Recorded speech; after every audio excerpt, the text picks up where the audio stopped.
What's up, party people? This is Jude Mossberg here from Facebook, formerly known as Jude Snowboarder. Also, Facebook comic book shop and YouTube channel called Jude's Junk.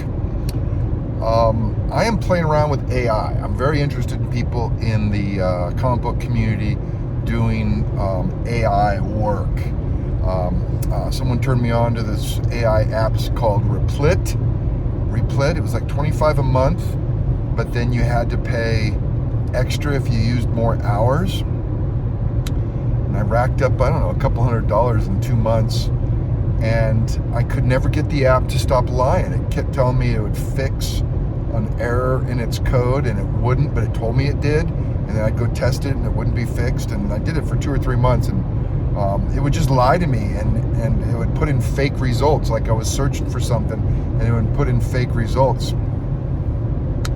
And so I know AI is going to affect the comic book community. I'm really curious what you guys think is the future of AI within the comic book community.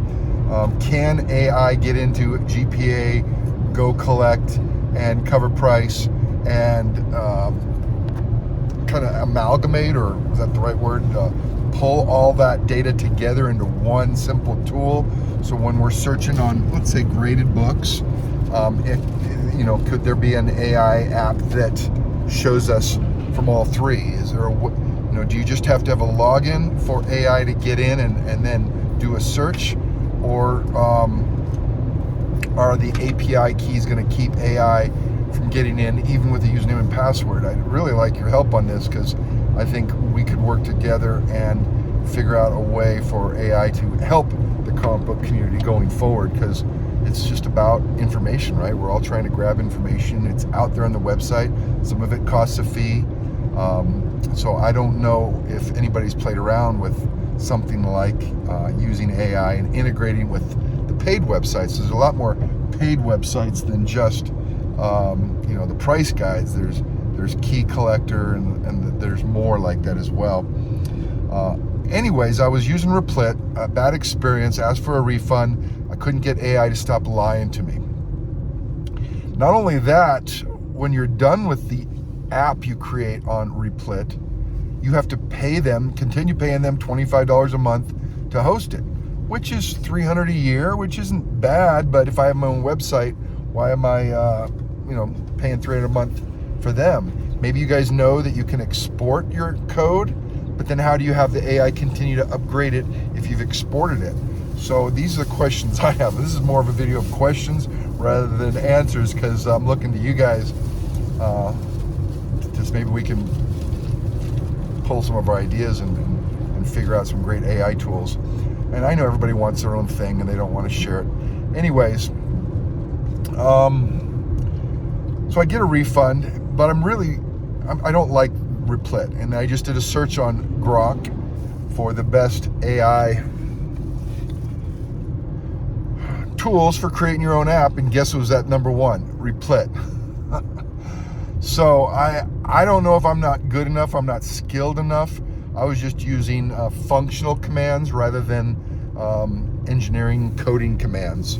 I was just using, hey, I wanted to do this, I wanted to do that. Can you take away this? Can you add in this functionality? It built a website for me. It hosted the website. I was practicing the buttons.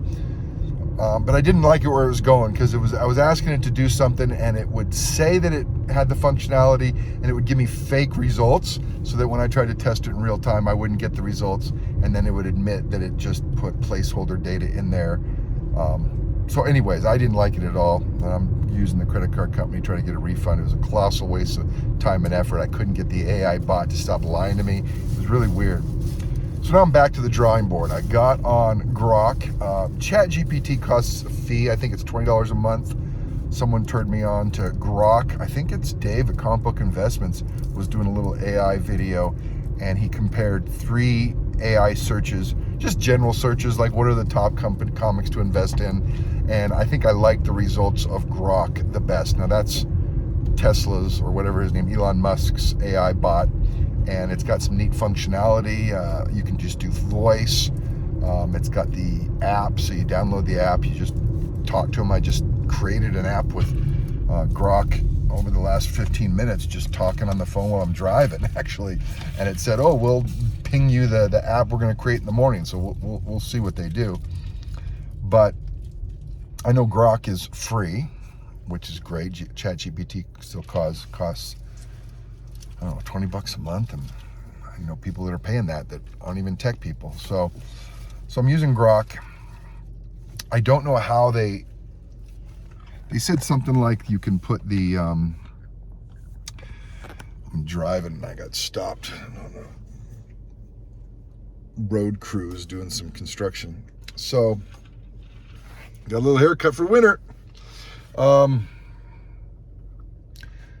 when they finish this tool, whether it's I don't think it's going to be a website yet. We just talked about, and I'm waiting to see what the result is, right? So is it going to be an AI application that it's going to be in Grok that I'm able to access in the future? She told me, she meaning them, the AI robot, said, hey, yeah, just get back on Grok and do a search for Jude's Junk and you'll find this app or whatever they're creating. I don't even know what they're creating. She said, I'll get it to you in the morning. I'll build it overnight, whatever that means. So 9 a.m. tomorrow morning, she said she'll ping me and let me know that it's inside the Grok app. She'll ping me from the Grok app. And then I have questions like, okay, when it's done, is it going to be code that I just transition to my regular website? Do I need to, where does this tool that they're creating going to go? I guess it can be configured to a website, or maybe it can be an app, but then you have to get approved by iPhone, I guess. Anyways, I don't know what I'm doing here, but I'm trying to figure it out. I have plenty of years working in the IT world, but that was, you know, all during the 90s, going back 25 years now. I work from home. I've worked from home from 25 years. I do all my own IT support, my own IT, you know, whenever there's issues, I got to resolve them using, you know, a tech guy. So I'm I guess, sophisticated enough to be dangerous, but I do everything online, and I have been for 25 years. So I use a bunch of different tools on the comic book. I have several businesses, so comic book business is more of a new business, but I do everything online with the comic book business, clients all over the world. So access to comics sites and tools, I know all that. So this whole ability to use AI to help further the comic book industry. I know you don't want to disclose, hey, I want to create this app, I want to create that app, but I am looking for people to share, what do you think the future of AI within the comic book world is going to be? I think people are online looking for data. I think the CLZ app is great.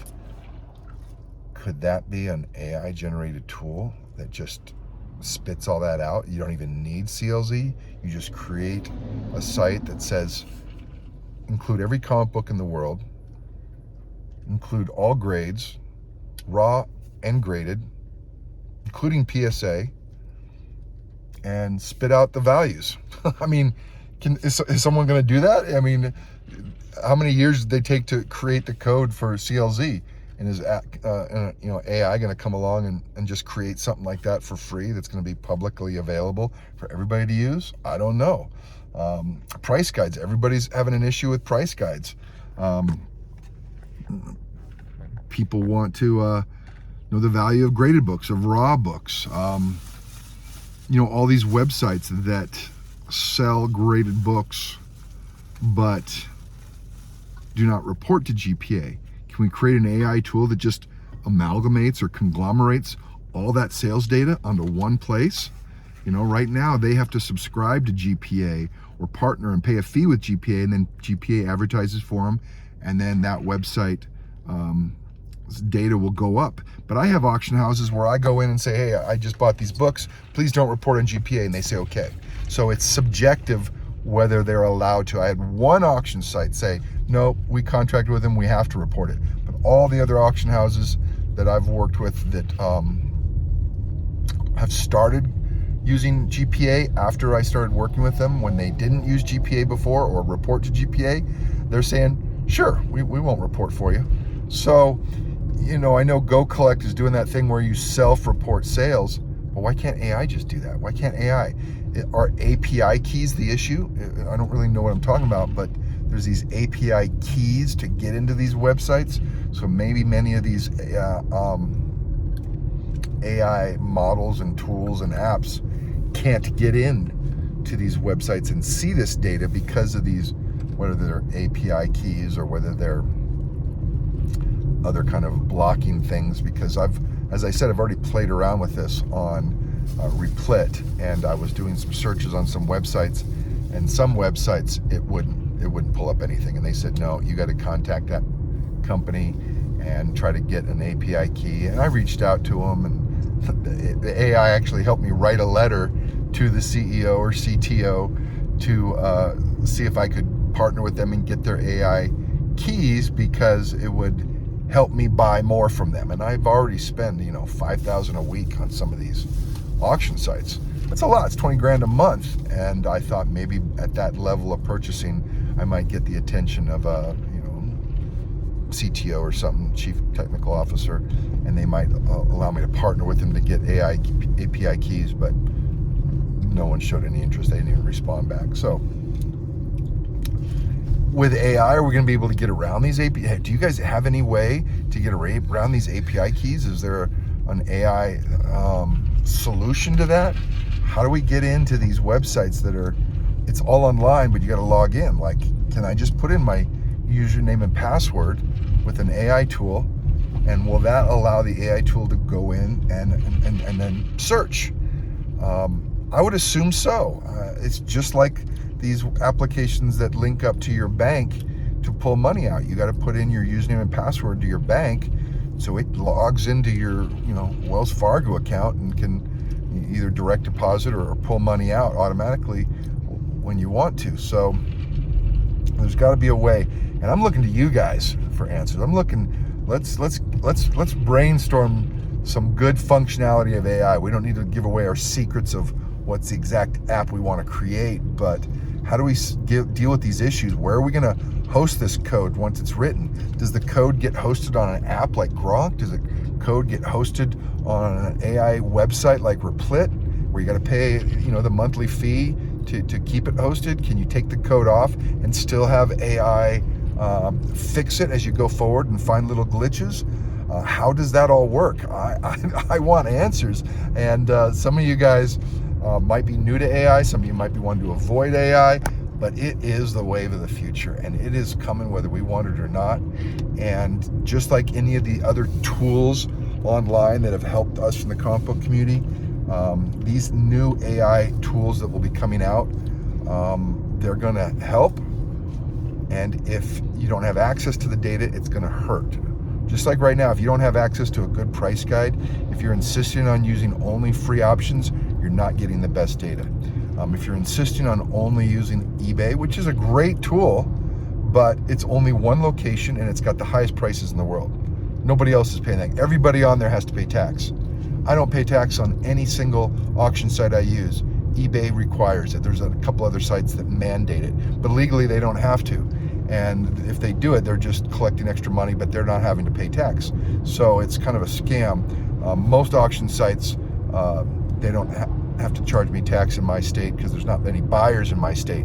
I was with my comic shop for a long time, never had tax. And all of a sudden they started charging tax, and they said that's because there's a threshold. Once they start selling over a certain threshold in your state, then they have to start collecting tax.